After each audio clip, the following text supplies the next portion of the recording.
வணக்கம் news plus யூடிவியின் மாலை நேர பிரதான செய்திகளோடு இணைந்து கொள்ளும் நான் நிவேதா ஜெகநாதன். விரிவான செய்திகளுக்கு செல்லும் முன்னர் முதலில் இன்றைய தலைப்புச் செய்திகள்.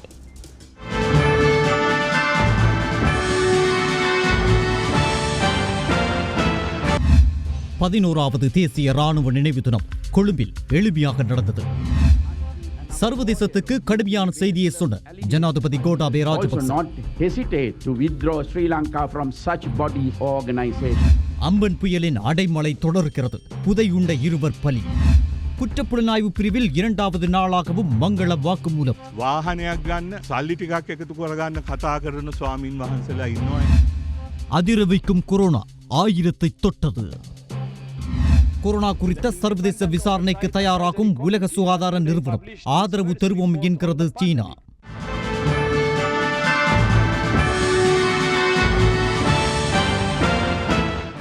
இனி விரிவான செய்திகள். போர்க்குற்ற விசாரணை என்ற பெயரில் இலங்கை ராணுவத்தினர் மீது சர்வதேச அமைப்புகள் அழுத்தங்களை பிரயோகித்தால் அந்த அமைப்புகளில் இருந்து இலங்கையை விலக்கிக் கொள்ள தயங்கப் போவதில்லை என ஜனாதிபதி கோட்டாபய ராஜபக்ச தெரிவித்துள்ளார். கொழும்பில் இன்று நடைபெற்ற ராணுவ நினைவு நாள் நிகழ்வில் பிரதம அதிதியாக கலந்து கொண்டு உரையாற்றும் போதே அவர் இதனை தெரிவித்தார். இந்த நிகழ்வில் சிங்களத்தில் உரையாற்றிய ஜனாதிபதி இலங்கை ராணுவத்தினர் மீதான சர்வதேச விசாரணையை ஒருபோதும் ஏற்கப் போவதில்லை என்பதை ஆங்கிலத்திலும் கூறியிருந்தார் என்பது குறிப்பிடத்தக்கது. The current Prime Minister of the Democratic Socialist Republic of Sri Lanka. Colombo பத்திரமுல்லையின் நாடாளுமன்ற மைதானத்தில் அமைந்துள்ள ராணுவ தலைமையகத்தில் 11வது தேசிய ராணுவ நினைவு நாள் நிகழ்வு இன்று மாலை நடைபெற்றது. இந்த நிகழ்வின் பிரதம அதிதியாக இறுதிப் போரின் பாதுகாப்பு செயலாளராக பணியாற்றிய ஜனாதிபதி கோட்டாபய ராஜபக்ஷ கலந்து கொண்டார். கரு ஜனாதிபதி துமான் வழிநடத்தி சென்று இந்த நாட்டை மீட்டெடுத்த அவர்கள். இதனைத் தவிர இறுதிப் போரின் போது ஜனாதிபதியாக பதவி வகித்து தற்போது பிரதமரான மஹிந்த ராஜபக்ஷ, முன்னாள் ஜனாதிபதி மைத்ரிபால சிறிசேன, ஜனாதிபதியின் செயலாளர் பி ஜெயசுந்தர, முப்படைகளின் தளபதிகள் உள்ளிட்ட பலரும் இந்த நிகழ்வில் கலந்து கொண்டனர். கோவிட்-19 வைரஸ் காரணமாக சுகாதார அதிகாரிகளின் அறிவுறுத்தல்களுக்கு அமைய இந்த நிகழ்விற்கு பொதுமக்கள் அனுமதிக்கப்படவில்லை. அத்துடன் வழமையை விடவும் இந்த நிகழ்வு எளிமையாக ஏற்பாடு செய்யப்பட்டிருந்தது. 60 அடி உயரமான போர் வீரர்களின் நினைவு தூபியில் போரில் உயிரிழந்த ராணுவத்தைச் சேர்ந்த 23,321 பேரினதும், கடற்படையினரின் 1140 பேரினதும், விமானப்படையினரின் 426 பேரினதும், போலீஸ் அதிகாரிகள் 2575 பேரினதும் பெயர்கள் இந்த நினைவு தூபியில் பொறிக்கப்பட்டுள்ளன. இந்த நிகழ்வின் பிரதம அதிதியாக பங்கேற்று உரையாற்றிய ஜனாதிபதி கோட்டாபய ராஜபக்ஷ போர் என்பது ரோஜாப்பூ மாலை அல்ல எனவும் போரின் வலியை தான் நன்கு அறிவதாகவும் குறிப்பிட்டார். යුද්ධය යනු රෝසමල් යහනාවක් නොවේ. ලෝකයේ බිහිසුණුම ත්‍රස්තවාදීන් කණ්ඩායමක් සමග සටන් කිරීමේදී රණවිරුවන්ට විවිධ කටුක අත්දැකීම් වලට හා දුෂ්කරතාවයන්ට முகன தென்னட்ட சிதுவும். சிங்கள மொழியில் உரையாற்றிய ஜனாதிபதி கோட்டாபய ராஜபக்ஷ இலங்கை ராணுவத்தினர் மீதான சர்வதேச விசாரணைகளை ஒருபோதும் ஏற்கப் போவதில்லை என்பதை ஆங்கில மொழியிலும் கூறியிருந்தமை குறிப்பிடத்தக்கது. அத்துடன் ராணுவத்தின் மீது தேவையற்ற அழுத்தங்களை சர்வதேச அமைப்புகள் பிரயோகிக்க முயற்சித்தால் அந்த அமைப்புகளிலிருந்து விலகுவதற்கு தயங்கப் போவதில்லை எனவும் அவர் தெரிவித்தார். நாட்டில் எந்தவொரு நபருக்கும் தங்குதடையின்றி நாட்டின் எந்தவொரு பிரதேசத்திற்கும் பிரவேசிக்கும் சந்தர்ப்பம் கிடைத்தது. நாட்டின் சுதந்திரத்திற்காக ராணுவ வீரர்கள் தமது உயிர்களை அர்ப்பணித்துள்ளனர். போர் என்பது ரோஜாப்பூ மாலை அல்ல. உலகின் மிக பயங்கரமான இயக்கத்துடன் சண்டை செய்யும் போது மிகவும் துன்பவியல் சம்பவங்களை எமது ராணுவத்தினர் எதிர்கொண்டனர். போர் நடைபெற்ற காலத்தில் நம் நாட்டில் பல பாகங்களிலும் பொதுமக்களும் கொல்லப்பட்டிருந்தனர். வரலாறு முழுவதும் இந்த நாட்டில் சிங்கள, தமிழ், முஸ்லிம், கிறிஸ்தவம் என அனைத்து மக்களும் சமமாக வாழும் உரிமை இருந்தது. பிரிவினைவாதிகளுக்கு இந்த மக்களை பிரிக்கும் நோக்கமே இருந்தது. அவர்களின் நோக்கம் நிறைவேறியிருந்தால் நாடு பிளவுபட்டிருக்கும். எனினும் சமாதானத்தை நிலைநாட்ட போரிட்ட பெருமை வாழ்க்கையை அர்ப்பணித்த ராணுவத்தினரை சாரும். போரின் வலியை நான் நன்கு அறிவேன். மிகப்பெரிய அர்ப்பணிப்பை மேற்கொண்ட ராணுவத்தினருக்கு கிடைத்த அந்த நட்பெயருக்கு களங்கம் ஏற்பட நான் ஒருபோதும் இடமளிக்க மாட்டேன். ராணுவத்தினரின் உரிமைகள் காக்கப்படுவது மிக முக்கியமானது. ராணுவத்தினர் மீது அழுத்தங்களை பிரயோகிக்க எவ்விதத்திலும் இடமளிக்க மாட்டேன். சர்வதேச ரீதியாக ஏதேனும் நாடோ அமைப்போ ராணுவத்தினர் மீது ஏதேனும் அழுத்தங்களை பிரயோகிக்க முயற்சித்தால் அந்த அமைப்புகளில் இருந்து இலங்கையை விலக்கிக் கொள்ளவும் தயங்க மாட்டேன். රණවිරුවන් අනවශ්‍ය පරිදි පීඩනයකට පත් කරන්නට මා කිසිවිටකත් ඉඩ දෙන්නේ නැහැ. I will not allow anyone or organization to exert undue pressure on them and harass them. If any international body or organization continuously target our country and our war heroes using baseless allegations, I will also not hesitate to withdraw Sri Lanka from such bodies or organizations.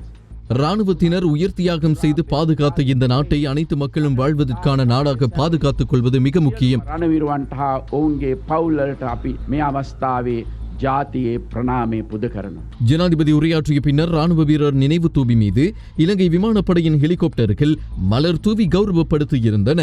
අවදිව සිට මුරකරන සෙබළුන් මාරුවීමේ අවස්ථාව. Covid அச்சுறுத்தலை அடுத்து Amphan புயல் அச்சுறுத்தல் மக்களை பெரிதும் பாதித்துள்ளது. நாட்டில் தொடர்ச்சியாக பலத்த மழைவீழ்ச்சி பதிவாகி வரும் நிலையில் மக்களை அவதானமாக செயற்படுமாறு எச்சரிக்கையும் விடுக்கப்பட்டுள்ளது. குறிப்பாக நாட்டின் தென்மேற்கு பகுதியில் தற்போது காணப்படும் மழையுடனான வானிலை தொடரும் என எதிர்பார்க்கப்படுகின்றது. இதேவேளை காலி, கேகாலே, குருநாகல், நுவரெலியா மற்றும் ரத்தினபுரி உள்ளிட்ட 10 மாவட்டங்களுக்கு மண்சரிவு அபாய சிவப்பு முன்னெச்சரிக்கை விடுக்கப்பட்டுள்ளது. நாட்டின் பல மாவட்டங்களில் 200 மில்லிமீட்டருக்கும் அதிகமான மழை வீழ்ச்சி பதிவாகக்கூடும் என வளிமண்டலவியல் திணைக்களம் அறிவித்துள்ளது. அதன்படி நுவரெலியா, ரத்னபுரி, கேகாலே, களுத்துறை மற்றும் காலி ஆகிய மாவட்டங்களுக்கு 200 மில்லிமீட்டருக்கும் அதிகமான மழை வீழ்ச்சி எதிர்பார்க்கப்படுகின்றது. அம்பன் புயல் தாக்கம் காரணமாக நாடு முழுவதும், குறிப்பாக நாட்டின் தென்மேற்கு பகுதியில் தற்போது காணப்படும் வானிலை தொடர்ந்தும் நிலவும் என எதிர்பார்க்கப்படுகிறது. சில இடங்களில் 150 மில்லிமீட்டருக்கும் அதிகமான மிக பலத்த மழை வீழ்ச்சி எதிர்பார்க்கப்படுகின்றது. நாடு முழுவதும் காற்றின் வேகமானது அவ்வப்போது மணித்தியாலத்துக்கு 50 முதல் 60 கிலோமீட்டர் வரை அதிகரிக்கக்கூடிய சாத்தியம் காணப்படுகிறது. நாடு முழுவதும் மேகமூட்டமான வானம் காணப்படும் என அறிவிக்கப்பட்டுள்ளது. இதேவேளை இன்று காலை 8:30 மணியோடு நிறைவடைந்த 24 மணி நேரத்தில் 193.3 மில்லிமீட்டர் என்ற ஆகக்கூடிய மழை வீழ்ச்சி ரத்னபுரியில் பதிவாகியுள்ளது.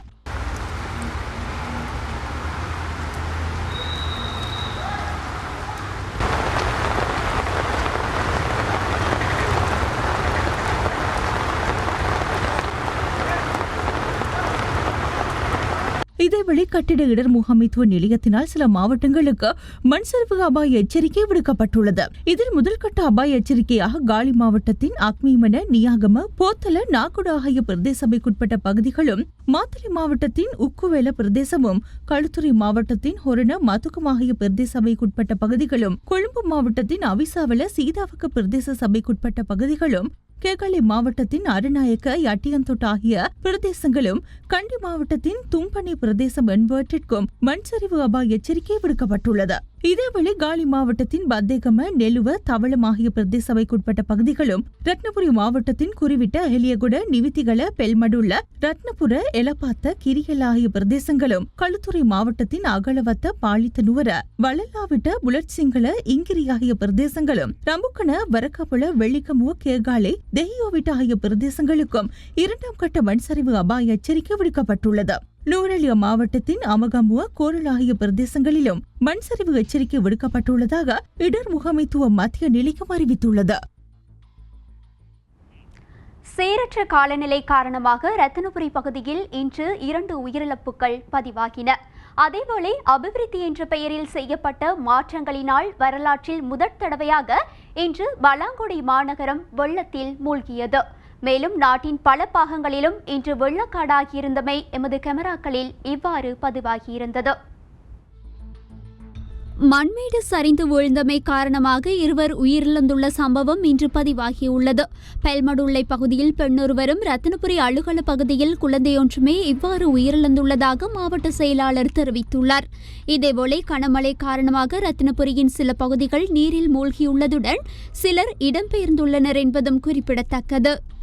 பலாங்குடியில் மழை காரணமாக இயல்பு நிலை ஸ்தம்பிதமடைந்துள்ளது. பல குடும்பங்களும் வெள்ளத்தினால் பாதிக்கப்பட்டுள்ளன. இன்று அதிகாலை 8 மணி அளவில் வீசிய பலத்த காற்று காரணமாக பலாங்குடை, பின்னவள, அணுகஸ், போதிகம பகுதியில் பாரிய மரம் ஒன்று மின்சார கம்பத்தின் மீது முறிந்து விழுந்துள்ளது. இதன் காரணமாக அந்த பகுதியில் 10 வீடுகளுக்கு மின்சாரம் துண்டிக்கப்பட்டுள்ளது. வெள்ளப்பெருக்கினால் கொட்டக்கலை பிரதேச சபைக்குட்பட்ட கொட்டக்கலை லோகிஸ் பகுதியில் 180க்கும் மேற்பட்டோர் பாதிக்கப்பட்டுள்ளதோடு 50க்கும் மேற்பட்ட வீடுகள் பகுதி அளவில் சேதமடைந்துள்ளன. பாதிக்கப்பட்ட மக்களை பாதுகாப்பான இடமொன்றில் சுகாதார நடைமுறைகளை பின்பற்றி தங்க வைப்பதற்கான ஏற்பாடுகளை கொட்டக்கலை பிரதேச சபையின் தலைவர் முன்னெடுத்து வருகின்றார். அத்துடன் வெள்ள நீர் வழிந்தோடக்கூடிய வகையில் கனரக வாகனங்களை பயன்படுத்தி வடிகான்கள் அகலப்படுத்தப்பட்டு வருகின்றன.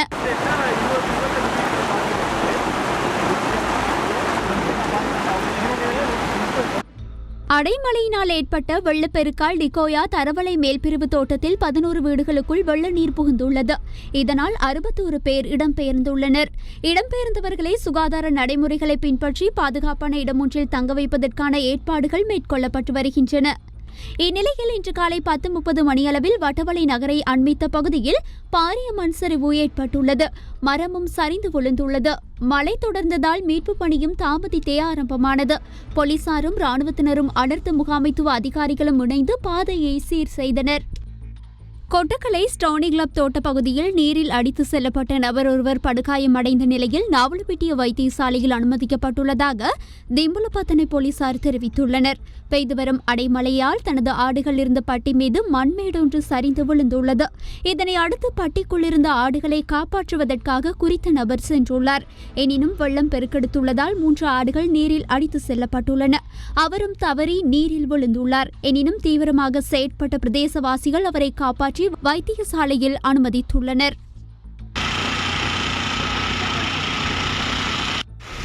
சாமிமலை ஓயாவுடன் காட்டாறு சங்கமிக்கும் பகுதியில் அதிகளவிலான நீர் வெளியேறுவதால் கவரவில 10ஆம் இலக்க பகுதி சாமிமலை காலனி மற்றும் பாக்ரோ பகுதி வெள்ளத்தில் மூழ்கியுள்ளன.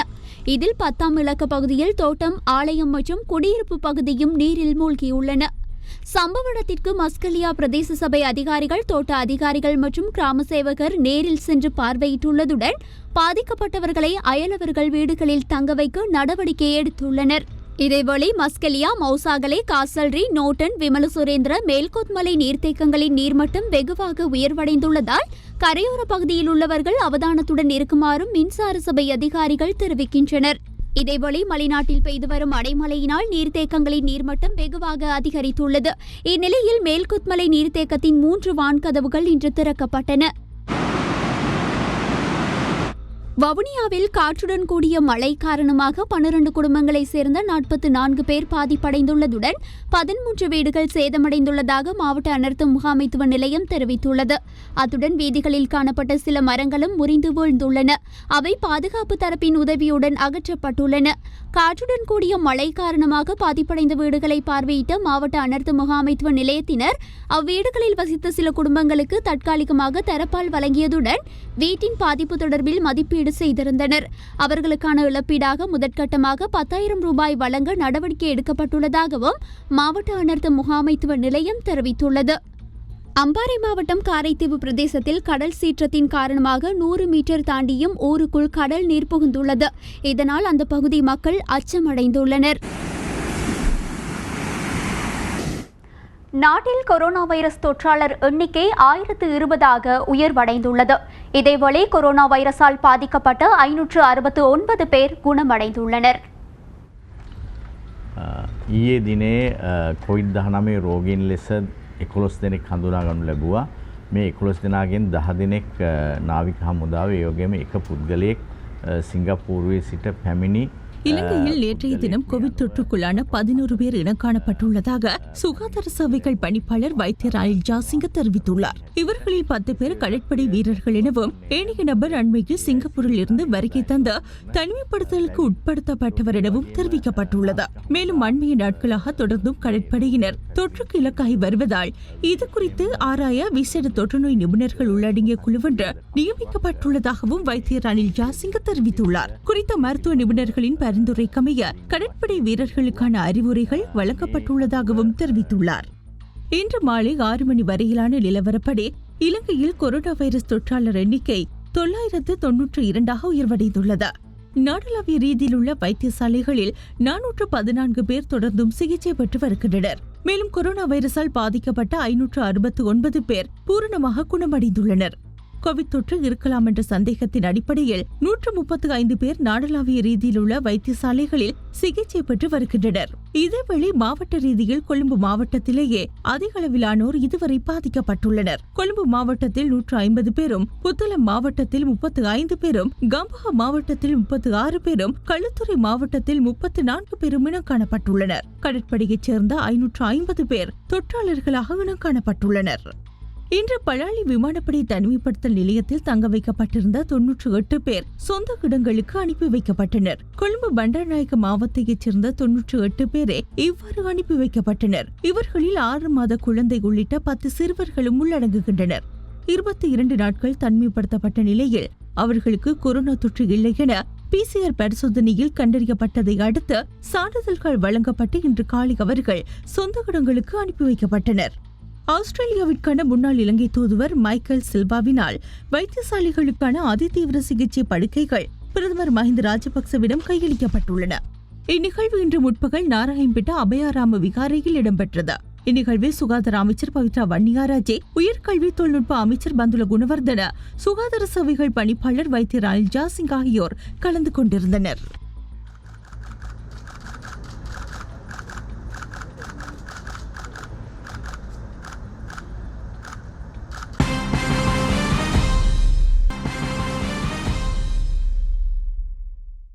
செய்திகள் தொடர்கின்றன. முன்னாள் நிதியமைச்சர் மங்கள சமரவீரவிடம் குற்றப்புலனாய்வு பிரிவினர் 2வது தடவையாகவும் இன்று 5 மணி நேரம் வாக்குமூலம் பெற்றுக் கொண்டுள்ளனர். வாக்குமூலத்தை வழங்கிய பின்னர் வெளியே வந்த மங்கள சமரவீர ஊடகவியலாளர்களின் கேள்விகளுக்கும் பதிலளித்தார். இந்த ஜனாதிபதி தேர்தலின் போது இடம்பெயர்ந்துள்ள முஸ்லிம்கள் வாக்காளர்களை மன்னார் சிலாவத்துறையிலிருந்து புத்தளத்துக்கு அழைத்துச் செல்வதற்கான நிதிச் செலவுக்கு அனுமதி வழங்கினார் என்ற குற்றச்சாட்டில் முன்னாள் நிதியமைச்சர் மங்கள சமரவீர குற்றப்புலனாய்வு பிரிவுக்கு 2வது தினமாகவும் இன்று அழைக்கப்பட்டிருந்தார். சுமார் 5 மணி நேர வாக்குமூலத்தின் பின்னர் வெளியே வந்த முன்னாள் நிதியமைச்சர் மங்கள சமரவீர செய்தியாளர்களின் கேள்விகளுக்கு பதிலளித்தார். කරපු පරීක්ෂණයේ දෙවනි කොටස තමයි අද සිදුවනේ. ඇත්ත වශයෙන්ම යලි වතාවක් මම මගේ සතුට ප්‍රකාශ කරා. විශේෂයෙන්ම මේ රටේ ශ්‍රී ලාංකික පුරවැසියන් 11000කට ආසන්න පිරිසකගේ ප්‍රජායිතිය පසුගිය මැතිවරණයේදී රැකගන්නට පුළුවන් වීම ගැන මම සතුටු වෙනවා, ආඩම්බර වෙනවායි කියන දේ තමයි මම යලි වතාවක් මේ රහස් පොලිසියේ පරීක්ෂණ කරපු ඒ නිලධාරීන්ට කිව්වේ. දැන් මේ සංඝයා වහන්සේලාත් එක්ක තියෙන ගැටුම ඔබතුමා මගේ මමත් එක්ක භික්ෂුන් වහන්සේලා එක්ක සංඝයා වහන්සේලා එක්ක කිසිම ගැටුමක්. මම පරම්පරාගත බෞද්ධයෙක්. පෞද්ගලිකව බෞද්ධ දර්ශනය හදවතින්ම විශ්වාස කරන, ඒ අනුව ජීවත් වෙන්නට උත්සාහ කරන කෙනෙක්. නමුත් අද බෞද්ධ දර්ශනය කෙලසමින් සිවුරු පොරෝගෙන අද තමන්ගේ න්‍යාය පත්‍රයන් ක්‍රියාත්මක කරන රස්තියාදුකාරයන් පිරිසක් ගැන මට ප්‍රශ්නයක් තියෙනවා. අනේ ඒ අය ගැන තමයි මම කතා කරේ. නමුත් පැහැදිලිව මම එදා කිව්වා වගේ මේ සංඝ කල්ලිය කියන දේවල් අලුත් දේවල් නෙමෙයි. අනේ ඒ වගේම අදත් තත්වයක් තියෙනවා. අද බලන්න බුදු වෙලයි කියලා ඇඟ සුදු කරගත්ත, පවුඩර් දාගත්ත ස්වාමින් වහන්සේලා කියා ගන්නා පිරිසක් මතුවෙලා තියෙනවා. අනිත් පැත්තෙන් වොයිස් කට් එකටත් සල්ලි ගන්න, පුවත්පත් සාකච්ඡාවටත් සල්ලි ගන්න, පුදු මුදලාලිලාගෙන් ජීවත් වෙන පිරිසක් අද මතුවෙලා තියෙනවා. අන්න ඒ අයට විරුද්ධවයි මම සටන් කරන්නේ. ඇත්ත වශයෙන්ම මම මේ කියන හැම දෙයක්ම සැබෑ බෞද්ධයෙක්ගේ විලාපය හැටියටයි මම දකින්නේ. මම හිතන්නේ අද මේ රටේ ගොඩක් අය හදවතින් මේ බුද්ධාගමට වෙන දේ ඉදිරියේ විලාප ගහනවා. සදාචාරාත්මක අයිතියක් නැහැ නේද? විසුණු වහන්සේලා කරේ ප්‍රකාශ ඉදිරිපත් මට සදාචාරාත්මක සිවුරක් දාපු පලියට මහත්තයෝ භික්ෂුන් වහන්සේ කෙනෙක් වෙන්නේ නැහැ. මම මේ අදහස් ප්‍රකාශ කරන්නේ සිවුරේ මුවාවෙන් ඉන්න රස්තියාදුකාරයෝ පිරිසක් ගැන. මේ සංඝ කල්ලිය ගැන. මේ සංඝ කල්ලි එදා ඉඳන්ම අද දක්වා ඉන්න එක ඉතිහාසයෙන්ම ඔප්පු වෙනවා. ඒක බෞද්ධයෙක් හැටියට මට විතරක් නෙමෙයි, හැම බෞද්ධයෙකුටම මේ වෙනුවෙන් කතා කරන්න සදාචාරාත්මක අයිතියක් තියනවා විතරක් නෙමෙයි, යුතුයකමක් තියනවායි කියලාත් මම හිතනවා. සාක්ෂි තියනවාද? ඔබතුමාට සාක්ෂි මොකද්ද? සාක්ෂි මොකටද? බලන්න ඇස් දෙක තියෙන ඕන එක්කෙනෙක් අද පේනවා බෞද්ධ ආගමට මොකද්ද වෙන්නේ කියලා. ඊට වඩා සාක්ෂි ඕන නෑ. මම මේ නඩු කියන්න නෙමෙයි යන්නේ. මේ නිකන් මේ ඔක කුඩු වලින් ජීවත් වෙන නාලිකාවලට සමහර වෙලාවට මං කියනවා ප්‍රශ්න වෙන්න පුළුවන්. ඔය කුඩු මුදලාලිලා ගෙනියන නාලිකා මොනවද කියලාත් අපි දන්නවා. අපි ඒවට වෙලා ජනතාවත් දන්නවා. ඒක නිසා ඒ අයට ප්‍රශ්න වුණාට අද මම දන්නවා මේ රටේ බෞද්ධයන් බහුතරයක් මගේ මතයට එකඟයි කියලා. ඔය සිවුරුදාගත්ත මේ රස්තියාදුකාරයෝ මිනී මරලා මරණීය දඬුවම තියන අයවත් නිදහස් කරන්නේ කිය වාහනයක් ගන්න සල්ලි ටිකක් එකතු කරගන්න කතා කරන ස්වාමින් වහන්සේලා ඉන්නවා. ඒක මම නෙමෙයි අද මුළු රටම දන්නවා. கொழும்பு மாதம்பேட்டிய நெட்சவன தொடர்மாடி குடியிருப்பில் வசித்த 64 வயதுடைய முகமது ரஃபாய்தீன் என்ற நபர் கடந்த 5ஆம் தேதி அதிகாலை திடீரென உயிரிழந்தார். உயிரிழப்புகள் நிகழ்வது இயற்கையின் நியதி என்றாலும் இறுதிக்கிரியைகள் மத நம்பிக்கையின்படி நடக்கவில்லை. உயிரிழந்த குறித்த இஸ்லாமிய நபரின் ஜனாசாவும் கோவிட்-19 தொற்று என்ற சந்தேகத்தின் அடிப்படையில் எரிக்கப்பட்டுவிட்டது.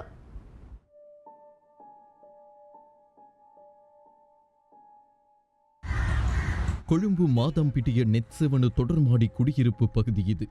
இந்த குடியிருப்பு தொகுதியில் வசித்து வந்த 64 வயதான அப்துல் ஹமீத் முகமது ரஃபாய்தீன் என்பவர் கடந்த 5ஆம் தேதி அதிகாலை 1:15 மணியளவில் உயிரிழந்துள்ளார். குறித்த வீட்டுக்கு வைத்தியர்கள் வரவழைக்கப்பட்டு உயிரிழப்பு குறித்து கூறியுள்ளனர். திடீர் உயிரிழப்பு என்பதால் போலீசாரை நாடுமாறு வைத்தியர்கள் அறிவுறுத்தியுள்ளனர். அதன் பின்னர் போலீசாருக்கு அறிவிக்கப்பட்ட நிலையில் போலீசாரின் அறிவுறுத்தலுக்கு அமைய உயிரிழந்த நபரின் உடல் கொழும்பு தேசிய வைத்தியசாலைக்கு எடுத்துச் செல்லப்பட்டுள்ளது. உயிரிழந்த குறித்த நபரின் உடலை வைத்தியசாலையில் பரிசோதித்த வைத்தியர்கள் அவருக்கு கோவிட்-19 தொற்று இருப்பதாக உச்சக்கட்ட சந்தேகம் இருக்கிறது என வைத்திய பரிசோதனை அறிக்கையில் குறிப்பிட்டுள்ளனர். கோவிட்-19 இருக்கலாம் என்ற உச்சக்கட்ட சந்தேகம் என குறிப்பிடப்பட்டதால் அவரின் உடலை புதைப்பதற்கு அனுமதி வழங்க முடியாது என கூறி குறித்த உடல் எரிக்கப்பட வேண்டும் என்ற உத்தரவில் புரல்லையில் உள்ள பொது மயானத்தில் கடந்த 6ஆம் தேதி மாலை 4:30 மணிக்கு உடல் தகனம் செய்யப்பட்டது. இஸ்லாமியர்களின் உடல்கள் எரிக்கப்படுகின்றமை குறித்து பல சர்ச்சைகள் நிலவி வருகின்ற நிலையில் இலங்கையில் கோவிட்-19 தொற்று என்ற சந்தேகத்தில் எரிக்கப்பட்ட முதலாவது உடல் இதுதான். இந்நிலையில் உயிரிழந்த நபரின் குடும்பத்தை சந்திக்க நாம் அங்கு சென்றோம். போலீஸார் வந்து சொல்லிட்டாங்க மோச்சேரியை கொண்டு போக சொல்லி நானும் சேர்ந்து தான் போனேன். மோச்சேரிகளுக்கு நான் போகல, வாட்டுக்கு பாரம் கொடுக்க எனக்கு வாய்மொழி கொடுக்கணும் ஓணுமெண்டாங்களே, நானும் தான் போனேன். இப்போ முந்தின ரோவு போனேன்டா, இன்றைக்கு கொண்டு போகலாம், அங்கே பாரம் எடுக்க மாட்டாங்க சுற்றி சொல்லிட்டாங்க, இன்றைக்கு காலையில் தான் ரோவு போனேன்னு சொல்லி அதே மாதிரி சொல்லி தான் பாரம் கொடுத்தாரு. அடுத்த நாள் என்னையும் மறுவா வர சொல்லியிருந்தான் வாய்மொழி கேட்க. அதில் போன நேரம் எப்படி நான் பார்ப்பேன், நான் சொன்ன வரேன். சும்மா அந்த கட்டை மாதிரி அடிச்சிருக்கிறாங்களே, அதில் தண்ணி போட்டு வச்சிருக்கிறாங்க. அப்போ ராவு 1:30 மணி, அடுத்த நாள் பகல், அன்றைக்கு ராவு 1:30 மணி, அடுத்த நாள் 4 மணி ஆகுள்ள ஒரு சடலம் என்ன ஆகும்? பெரிய அநியாயம் அவங்க செஞ்சுருந்தாங்க உண்மையிலே அந்த ஜனாசாக்கு. கொரோனான்னு தான் எங்களுக்கு சந்தேகமாக இருக்கு. அதை சுற்றி மையம் தரையலாது. போலீஸ் இதில் இருக்கிறாரு நீதவான் மாதிரி, அவர் சொல்கிறாரு இந்த ஒரு மையத்தை நீங்கள் கொண்டு போய் அடைக்கினீங்கன்னு சொன்னால் இன்னும் 100 மையம் இல்லை, இது விஷபீதியால். அதுக்கு நீங்கள் புரியமா, நீங்கள் அதை ஒத்துக்கொள்கிறீங்களா அப்படின்னு சொன்னால் நாங்கள் உங்களுக்கு மையம் தான். சளி இருந்துச்சுன்னு சொன்னோம், சளி இருந்துச்சு, அது நிமோனியாவை மாறி கொரோனாவுக்கு தொட்டு இருக்கு, கொரோனா வந்து தான் இப்படி ஆகியிருக்குன்னு சொன்னால், ஆனாலும் ரிப்போர்ட் சந்தேகம் தான் இருக்குது. பொடியை தாரேன்னா நீங்கள் பாரம் எடுக்கிறீங்களா, வகைக்கீம பொறுப்பு எடுத்துக்கிறீங்க. நாசனம் பொறுப்பு எடுக்க இல்லாது, அது ஏன் பொறுப்பு எடுக்கிறேன்னு இல்லை, அது புதைச்சாலும் இன்னொருத்தருக்கு அது பரவும் அப்படின்னு தான் ரிப்போர்ட் தந்தும் இருக்காரு. உறுதிப்படுத்தல. இனி எங்களுக்கு இன்னும் அந்த மையத்தை வைக்க இல்லாது, ஊதி போயிட்டு இங்கெல்லாம் கண்ணெல்லாம் இதாகி இருந்தது. அப்புறம் பொடியை கன்ஃபார்ம் பண்ணணுமே சரியாண்டு எங்கட. அப்புறம் நான் தான் திறந்து பார்த்தேன், ஏலாது மனம். அப்புறம் என்ன சரியாண்டு நாங்கள் என்ன செஞ்சோம், பொடியை வைக்க கூட ஒத்தரும் இல்லை. அங்கே வேலை செய்கிறவங்க அந்த பேக்கெட்டை மூடி அப்புறம் பாக்ஸ் ஒன்று எடுத்து வர சொன்னாங்க. 25,000 கொடுத்து பாக்ஸ் ஒன்று எடுத்து வந்து அப்புறம் நாங்கள் ப்ளவுஸ் எல்லாம் எடுத்துருந்தோம். நானும் எங்களோட மருமகனும் அவரோட மகனும் காரில் வேலை செய்கிற அந்த கோலையனும் தான் பொடியை வச்சது பெட்டியில். அப்புறம் அந்த பெட்டியை மூடையில் அது ஏன்னா அந்த பேக் ஊதுது. அப்புறம் ஒரு மாயில் உள்ளுக்காக்கி மூடி ஆணி அடித்து பொருளையை கூட்டி எடுத்துகிட்டு போனேன். அங்கே போனாலும் ஒருவர் குறவு வேலை செய்கிறது. அதுலேயும் எங்களோட மருமகன் தான் இறங்கி அந்த ஒரு கிட் கொடுத்து எல்லாம் செஞ்சு பொடியை உள்ளுக்கு போட்டது. எரிக்கிறதுக்கு யார் சைன் வச்சது? நான் ஓகே இவங்களை எரிக்கலாம் அப்படின்னு இப்படி என்கிட்ட சைன் ஒன்றும் எடுக்கல. என்கிட்ட என்னமோ ரெஜிஸ்டர் துண்டு ஒன்று எடுத்தான், மரண சாத்திய துண்டு. அதை எடுத்துகிட்டு போயிட்டு அவன் வேறு ரெசிட் ஒன்று கொண்டாந்து தந்தான், அவ்வளோதான். நீங்கள் வாய்மொழி மூலமாக மட்டும்தான் ஓகே எரிக்கலாம் அப்படின்னு சொன்னது? எரிக்கலாம்னு சொன்னது வந்து இனி அவன் பொடியை தரையலாம் என்ற சுட்டி தான் நாங்கள் எரிக்கிறதுக்கு சம்மதித்தோம். நான் எத்தனை வாட்டி கேட்டு பார்க்க அவன் தரையலைன்னாங்க. அதோட தான் மற்ற மையமும் சும்மா தான் வச்சிருந்துச்சு. சும்மா வச்சு கொஞ்சம் மசடாயின மாதிரியும் இருந்துச்சு. என்கிட்ட நாளும் பெய்து கொண்டு இருந்துச்சு, 2 நாள் ஆகிட்டு. அதோட தான் இனி நாங்கள் எரிக்கிறதுக்கு சம்மதித்தோம். கோவிட்-19 என்ற உச்சக்கட்ட சந்தேகத்தில் குறித்த உயிரிழந்த நபரின் உடல் தகனம் செய்யப்பட்டாலும் அவர் கோவிட்-19 தொற்றினால் பாதிக்கப்பட்டிருந்தாரா இல்லையா என்ற வைத்திய பரிசோதனை அறிக்கை இதுவரைக்கும் வழங்கப்படவில்லை.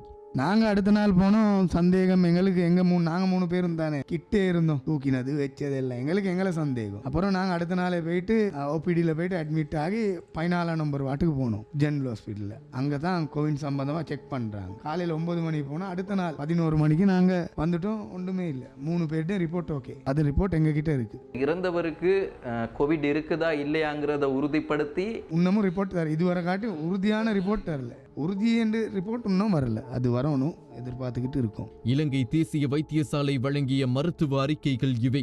கோவிட்-19 தொற்று இருக்கலாம் என்ற சந்தேகம் இருந்திருந்தால் அவருடைய குடும்பத்தினர் தனிமைப்படுத்தப்பட்டிருக்க வேண்டுமல்லவா? அல்லது குறைந்தது குடும்ப உறுப்பினர்கள் வைத்திய பரிசோதனைக்கு உட்படுத்தப்பட வேண்டுமல்லவா?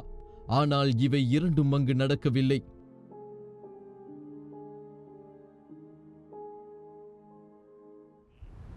இலங்கை முஸ்லிம் சமூகத்தின் மிகப்பெரிய கல்வி சொத்தாக விளங்கிய ஜாமியா நலிமியா கலாபீடத்தின் பணிப்பாளர் கலாநிதி எம் ஷுக்ரி இன்று கொழும்பில் உள்ள பிரபலமான தனியார் வைத்தியசாலையில் காலமானார்.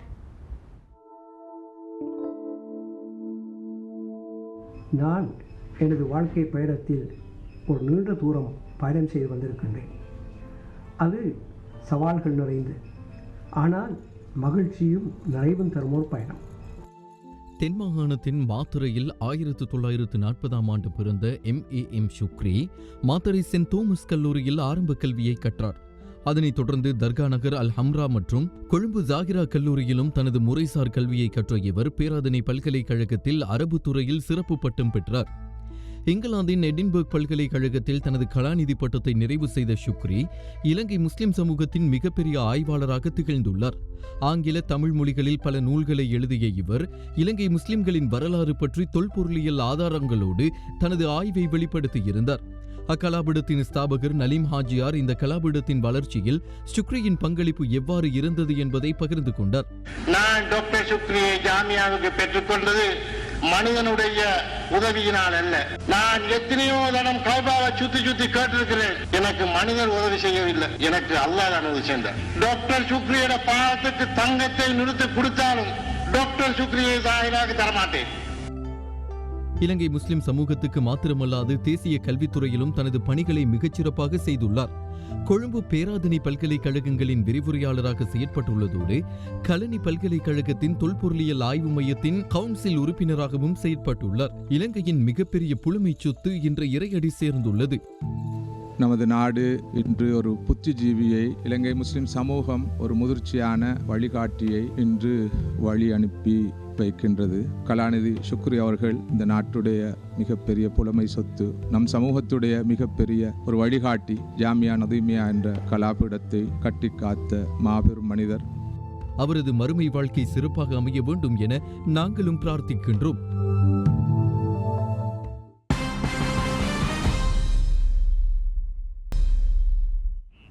செய்திகளில் தொடர்வது சர்வதேச செய்தி.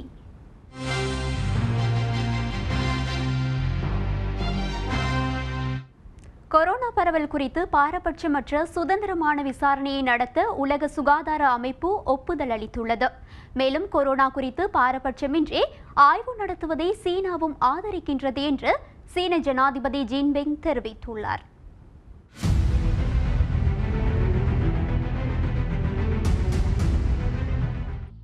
கொரோனா தடுப்பு நடவடிக்கைகளுக்காக உலக சுகாதார நிறுவனத்துக்கு அடுத்த 2 ஆண்டுகளில் சீனா 15,200 கோடி அளிக்கும் என சீன ஜனாதிபதி ஜின்பிங் தெரிவித்தார். உலக சுகாதார நிறுவனத்தின் 73வது கூட்டத்தொடரில் வைத்து இதனை தெரிவித்தார். மேலும் கொரோனா பரவல் குறித்த அனைத்து தகவல்களையும் உலக சுகாதார நிறுவனத்துக்கும் மற்ற நாடுகளுக்கும் சீனா உரிய நேரத்தில் அளித்துள்ளது. நோயை கட்டுப்படுத்துவது மற்றும் சிகிச்சை அனுபவங்களை இதர நாடுகளுடன் பகிர்ந்து கொண்டுள்ளோம். எனவே கொரோனா குறித்து பாரபட்சமின்றி ஆய்வு நடத்துவதை சீனாவும் ஆதரிக்கிறது என்றும் கூறினார். கொரோனா தடுப்பு நடவடிக்கையாக ஹைட்ராக்சி குளோரோக்வின் மாத்திரையை சாப்பிட்டு வருவதாகவும் அந்த மருந்து மீது தனக்கு நம்பிக்கை இருப்பதாகவும் ட்ரம்ப் கூறியுள்ளார்.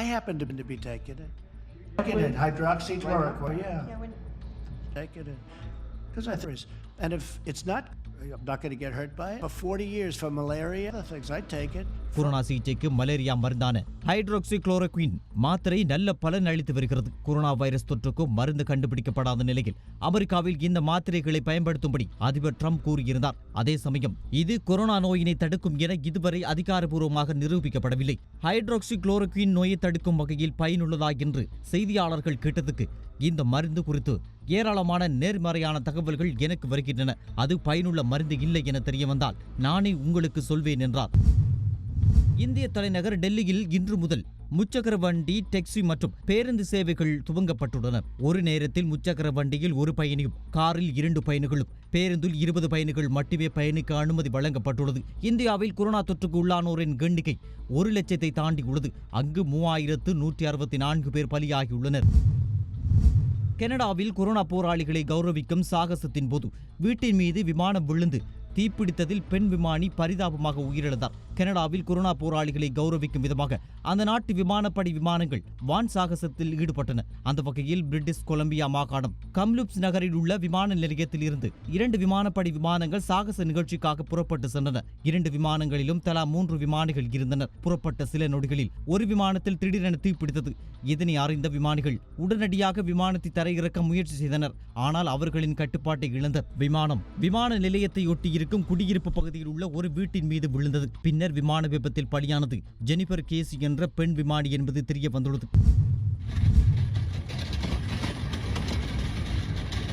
அமெரிக்காவின் மெரிலேண்ட் உணவகத்தில் வாடிக்கையாளர்களுக்கு சமூக தூரத்தை ஊக்குவிப்பதற்காக ஊதப்பட்ட குழாய்களால் சூழப்பட்ட உணவை வாடிக்கையாளர்கள் எடுத்து செல்கின்றனர். கொரோனா வைரஸால் ஐரோப்பிய ஒன்றியத்தில் கார் விற்பனை கடுமையாக சரிந்துள்ளது. கடந்த ஏப்ரல் மாதம் 2,71,000 கார்கள் பதிவு செய்யப்பட்டுள்ளது. கடந்த ஆண்டு இதே மாதம் பதிவு செய்யப்பட்ட கார்களின் எண்ணிக்கையை விட இது 76% குறைவாகும்.